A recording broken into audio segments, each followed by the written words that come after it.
बाबर आवान ने नवाज शरीफ और मरियम नवाज पर तंज करते हुए कहा कि बाप बेटी का इलाज लंदन में होता है, लेकिन कहते हैं कि पाकिस्तान में सब अच्छे अस्पताल बने हैं। सवाल किया कि जब पाकिस्तान के अस्पताल अच्छे हैं तो यहाँ इलाज क्यों नहीं कराते। सियासी लोगों ने मुल्क बनाया था और जानदार सियासी लोगों ने मुल्क बनाया था, उसको लूटा जा रहा है।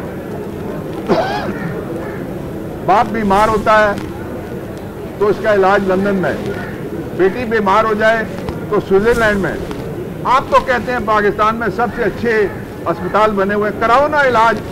न्यू अस्पताल जाओ, गुलाब देवी जाओ, लोगों के साथ खड़े होकर इलाज कराओ, तुम्हें पता लगे किस भाव इलाज होता है, कैसा इलाज होता है, कितना इलाज होता है, किस तरह से इलाज होता है और एक एक बिस्तर पे कितने मरीज पड़े हुए हैं।